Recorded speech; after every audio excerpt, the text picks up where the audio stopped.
Just a roll call, so. Roll call. Yes, I did want to let you know that the meeting, the recording has started as well.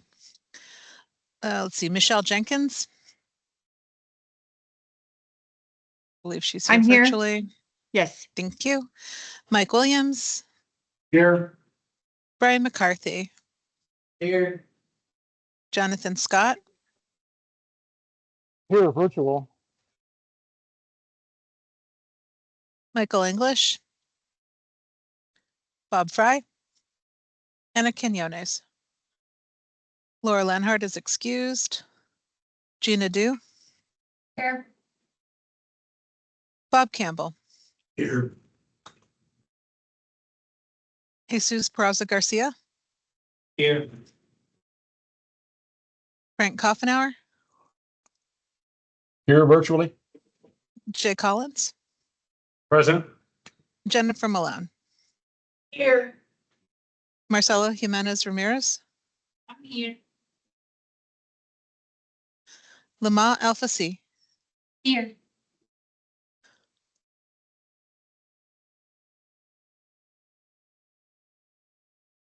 I'm showing we do have an in-person quorum. Okay, thank you. First item on the agenda is public comment. Anyone in person to speak? Seeing none. Anyone online speak to public comment? Okay. Not seeing any, we'll move on. Next item on the agenda is approval of the minutes. Get a motion? I'll make the motion. Gina too. All right, thanks, Gina. You have a second? Second. Oh, sorry. 2 seconds. Jesus and Marcella seconded. Any discussion? Okay. Seeing none, all in favor, say aye. Aye. Opposed? Motion carries unanimously. Next up is the action items. And Elizabeth is going to speak to the 2024 priority list amendment and proposed program changes. Thank you. Elizabeth Watkins, TPO staff. Chair, this presentation will have 2 components, the first of which will have action, and then the second is more for information. So if it's okay with you, after the action is happened, I'll pause for any discussion. And then if it's okay if I can continue after that. Sure. So as you may recall from earlier this summer, when the TPO board adopted its priority list, there were 4 projects which are listed on your screen that the Citizens Advisory Committee recommended to move up in the priority list. So those 4 projects are Airport to Downtown Premium Transit, the TCO Streetcar Extension, Brightline Multimodal Connections, and the HART CSX Study. So all of those projects have been bumped up in their respective categories. And I put a little cheat sheet here on the right. So historically, the way the TPO develops its priority list is by categories. So priorities 2 through 8, or state of good repair, safety or vision 09 through 43. So just to give an example. So all of these projects have been moved up. And then the other change that the board asked that we do is fix any of the ties. So you'll notice the top 2 projects, Airports, Downtown Premium Transit, and TCO Streetcar Extensions, they were initially tied based on the evaluation criteria. We broke those by using EJ, the percent of the project and environmental justice community to be able to split that tie. And that's important when DOT makes funding recommendations. We followed our public involvement procedures 3 weeks prior to the November 6th TPO board meeting, posted newsletter article, social media posts, and web page. So the recommended action is for the TAC to recommend that the TPO board accept the amended 2024 list of priority projects. Okay, any questions or discussion? I just want to say one thing, just the HART to the airport. Thank you guys all for supporting that. It's something that as I've said before, it's something that our small businesses and those concessionaire operators desperately need to increase their hours. So I really appreciate the thought that went into that, and really appreciate the partnership with Hart to make that happen. Okay. Any other, Jay? Ms. Watkins, is there any consideration of what happens when some of those projects are coupled together? Would they go up priority list at all? So each project is individually identified and they each need their own individual ranking. So that's why we remove those ties. So now each project, there are no ties. So airport to downtown is 64, Tico streetcar is 65, and the Brightline modal connection is 66. I don't know if that answers your question, but we're just trying to split things out. I was more interested about the system itself for public transportation or other types of multimodal, right? So all four of those obviously would be stronger in concert if you had the money to do it. So was there ever consideration of coupling any of them together? So in terms of like project development and delivery, I'm sure those conversations will happen.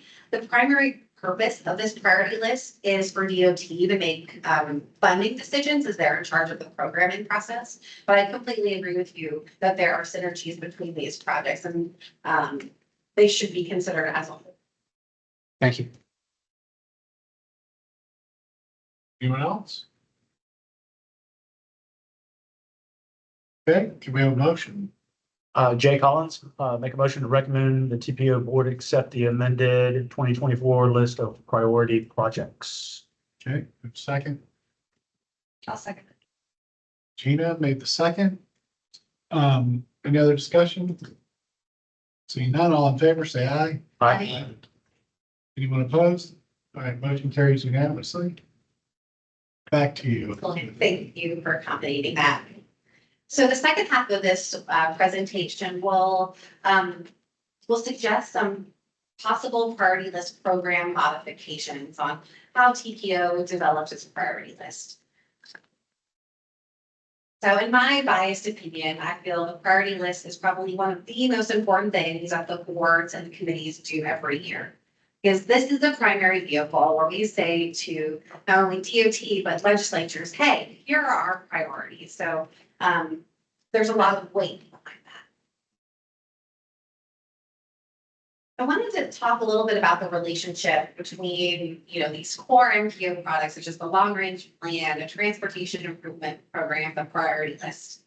So the long range transportation plan is that like major planning mechanism where we, every 5 years, look at all of our needs and put together a list of projects to advance. While the transportation improvement program is a programming document, right? It's similar to Temple Terraces or Hillsborough County's capital improvement program. It's essentially a budget. It's what's going to get programmed, what has funding. But the priority list is really important because it's what bridges the two. We're a planning organization, but we're really lucky to have a pot of funding to apply to projects.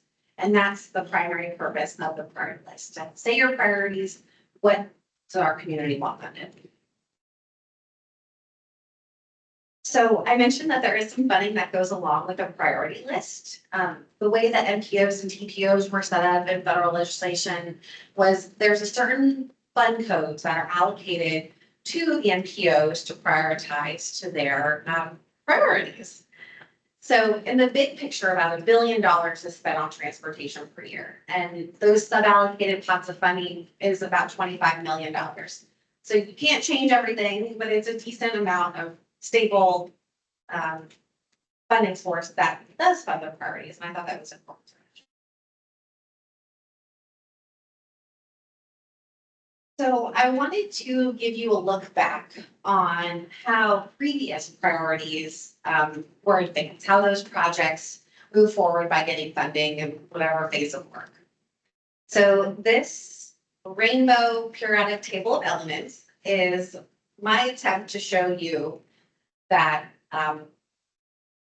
to demonstrate just that. So each box, 1 through 95, corresponds to an individual project that was prioritized.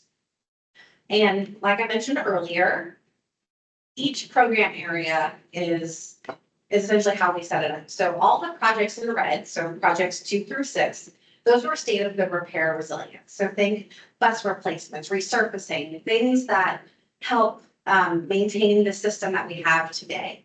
And then so on and so forth. Orange are our safety projects, purple are our intersection, our signalization projects. The blue is our no choices when not driving, so trails, our local bus service, and then the green are those major projects, whether they be interchange improvements, road widenings, or fixed transit. So the last layer to this is the boxes that are funded, boxes that are filled in with that brighter color shows what's funded. So a couple things that jumped out to me when I put this together was, wow, you know, I would have expected maybe to see the funding run out at project number 10, but you can see it's kind of sporadically, there's bold boxes sporadically funded. And that's due to a variety of factors. One, is that project ready to advance from design to construction or design to right away? Or maybe there was another funding source that was available just for that specific project 10. The big thing that I wanted to communicate with this is there are a number of projects on this priority list, some of which aren't ready to be advanced because you can see there are so many non-gold areas. So I'll leave it at that, but just kind of wanted to walk you through what this meant and how it kind of queue up a problem statement. So the next 3 slides are going to be specific, somewhat low-hanging fruit that TPO staff could do in developing a priority list for next year. So the first recommendation would be to separate the transportation improvement program from the priority list for distinct discussion and action. So think back to the spring.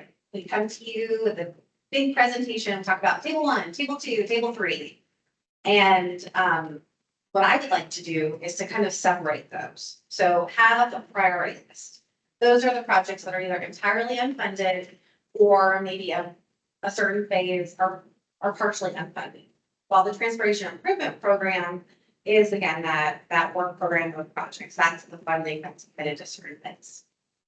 And I think by doing this, we give greater weight to the discussion around the priority list, because that is the primary mechanism where the TPO board's priorities are communicated. The TPO, the board and its committees has full discretion over that.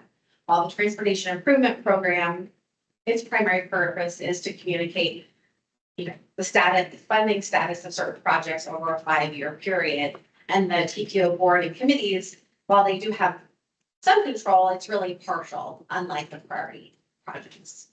So that's one recommendation, to kind of have clear vocabulary about the programs that we're producing.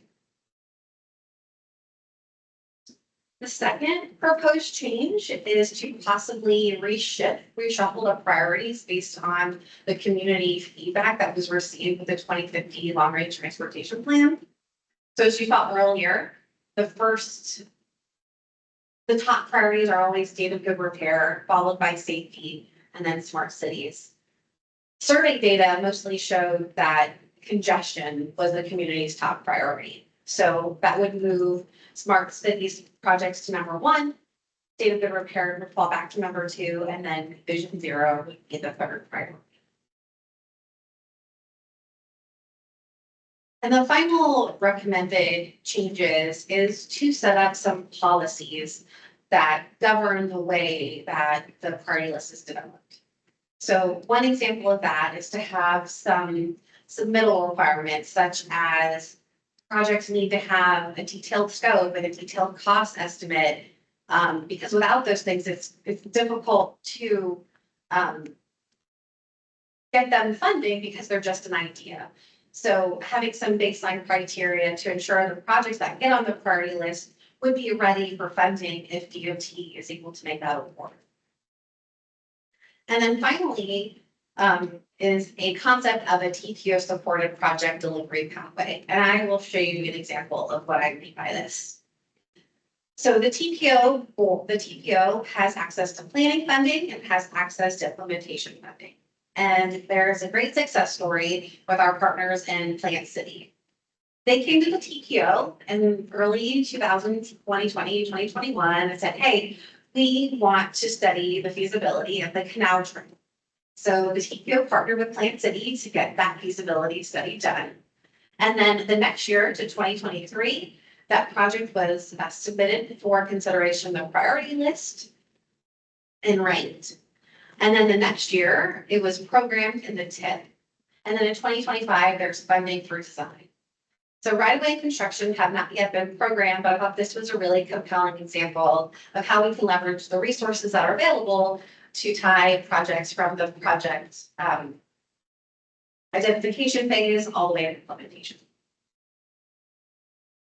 So I know that was a lot. I'm happy. I would really love any feedback you have or questions or observations. All of this is just suggestions. Okay, thank you. Questions, Bob? We just experienced two significant back-to-back severe weather events. And part of that is we had a lot of bridge issues throughout the county.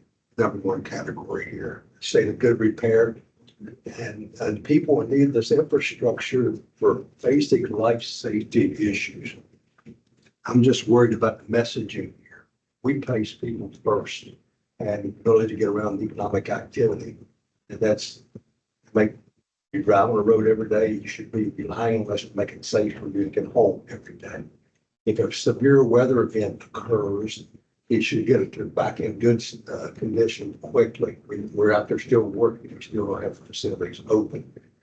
Smart cities, smart, those type things are good. And we just received last week $2.96 million in advanced technology attained grant, in which we were almost our complete road system. We're installing new advanced traffic controllers with a lot of intelligent transportation, connected vehicle technology, we're hooking up to the future, those type of things like that. So all the agencies I know that have systems are going to a smart city. We're doing a lot in our TMCs and those type of things. But what, to me, the messaging is we provide out safety, health, and welfare. And so in terms of when we develop our program, like tomorrow on the ballot, the community investment tax, those types of things, people want to see the roads resurfaced, the infrastructure maintained, those type things. It's a high priority for us. We shift that away from messaging that we're not looking out for them. Just thinking about that, what this says to the public out there.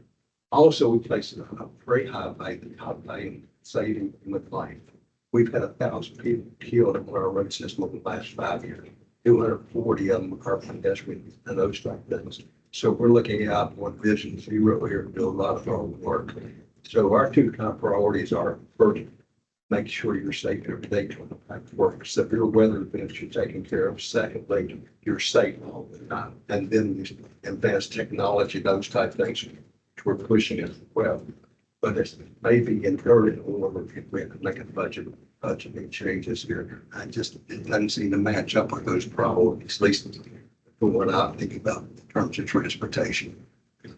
It seems like it's a very good point, Bob. People don't care about maintenance until it's a problem. Correct. You know what I mean? Like they just presume everything is okay, good, like the bridges or the resurfacing, until they've got potholes in front of their house, and then it becomes a priority for them. Good point. I Gene? completely agree with everything that you said, and I also think that when you talk about a state of good repair and that resiliency, if you kick the can on those projects, they just become more expensive. And so that's like one of the things that we're doing. We're actually pulling a runway forward because the more water intrusion, the more that you let those projects go, the more expensive they're going to be, and then you don't have as much money to focus on the things that you want to do. So there's a cost savings element. I understand the thought process of how this citizens advisory got here of that these are all nice things, but that cost that between the life safety issues and the cost issues, you're then knocking some of these other priorities off because they're going to be more expensive down the road. Good points. Thank you. Thank you for the presentation. I really like the separation of the list and the tip. I think that's going to be helpful.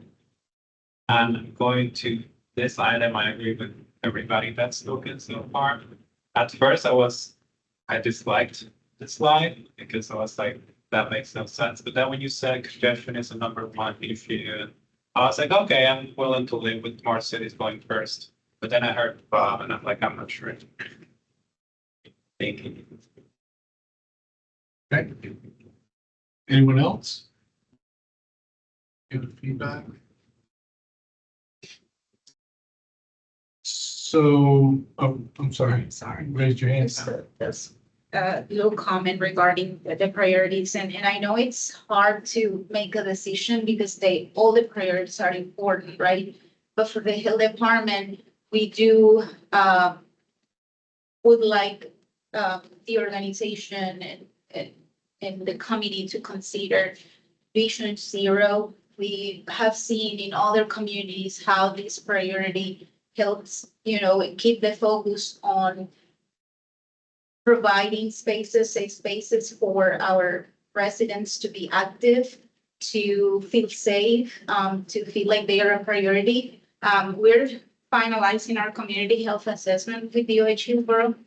And one of the things that related to transportation that we've seen is that Hillsborough is pretty much like you can be healthy here if you own your car. And over 90% of the residents that we survey own a car. So if that's the priority to have these nice roads for everyone to move around, but where is the pedestrian? How can we guarantee that they also feel like if they want to remain active, they're not gonna be hit by a car, for example? So, yeah, we are focused on supporting initiatives related to the Vision Zero priority.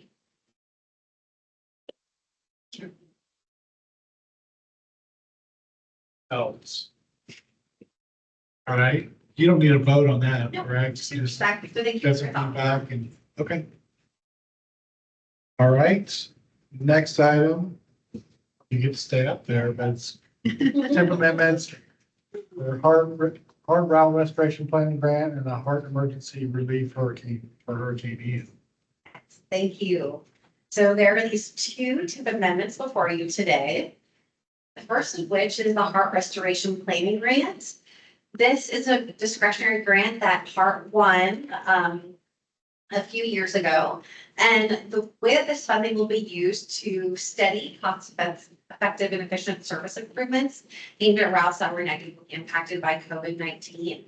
And this was a $300,000 award with at 100% federal share. So this is an image of Heart's system map in 2020. So you can see there's lots of blue on this map, and blue, the darker blue is 30-minute service, the lighter blue is 20-minute service. I'm going to flash forward to July of 2024, and there's way more purple than any other color. I believe 2/3 of Heart's system routes are hourly serviced. So there's been a reduction in frequency since pre-COVID, and those funds will help study some measures to restore some of that if possible. So what is actually changing to the transportation improvement program? Well, this grant needs to be added in so that Heart is able to capitalize on this $300,000 to continue to do that work. The next project is the emergency relief funding that was awarded to Heart in response to Hurricane Ian. This is a little over $2 million that will go to recover the operating costs that were expended by Heart during Hurricane Ian. Jesus could speak to this more directly, but I know Heart is an incredible partner when we're talking about preparing, responding, and then building back from severe weather like this. And there's a great partnership in getting people to shelters and where they need to be, especially in times of emergency. Like the former project, the change that's happening here is this needs to be added into the transportation improvement program so that Heart can be reimbursed for those operating costs that they incurred during Hurricane Ian in 2022. As always, your TPO staff followed our public engagement procedures and posted a newsletter article, social media post, and webpage 3 weeks before the November 6th TPO board meeting. And the recommended action is for the TAC to recommend that the TPO board approve these amendments to the transportation improvement program. I'm happy to answer any questions you might have. Okay, any questions from the committee?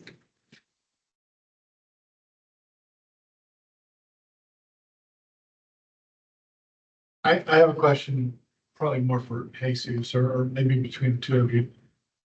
The First Amendment, the funds for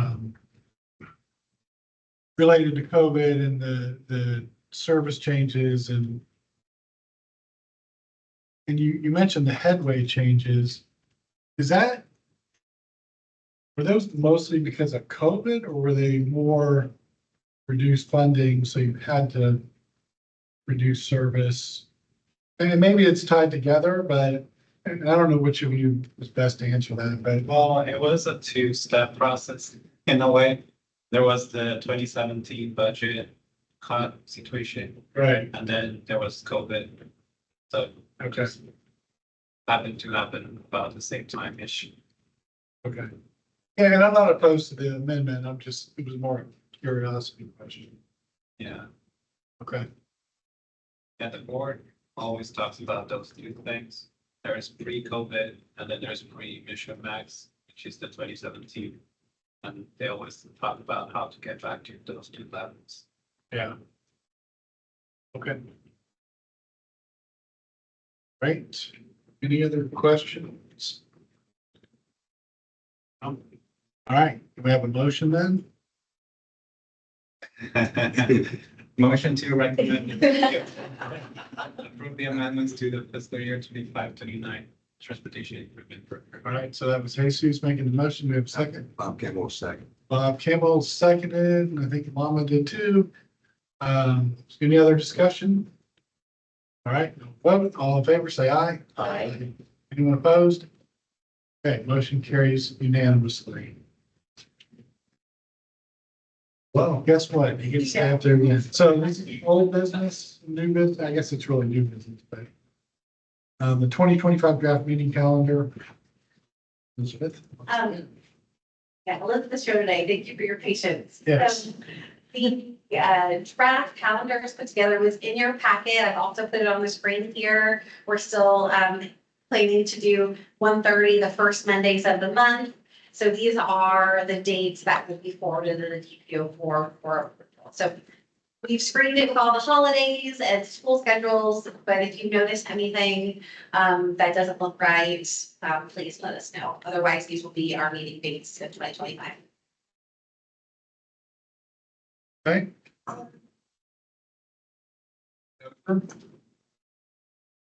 Thank you, Jennifer Malone. The joint meeting in December, with the CAC, that is actually gonna be on a Wednesday, right? Is that December 3rd? Next year, 2025. Yeah. Yeah. Okay, Do we need to double check that one? it says on my calendar Wednesday, December 3rd, and I know it's on a Wednesday this year, so it's just. I guess we do. Yeah. Yeah, Thank okay, you, Jen. thanks.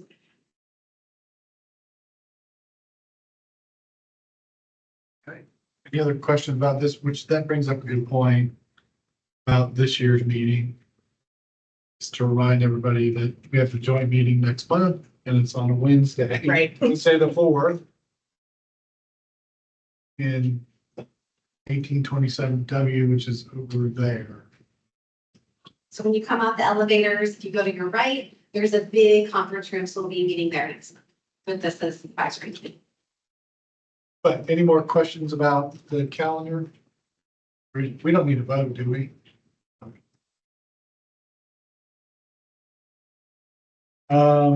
So where is next month's meeting now? It's on this 18 floor. million? You get off the elevator, turn right, and then it's kind of ahead or to the left a little bit, so we're that way. We'll be there early and you'll hear us and see us. So Because it'll be both committees meeting together. So, okay. Any other old or new business anybody has? Okay, thanks for that. We're adjourned. Thank you. Thank you. Thanks, Paul. Thank you.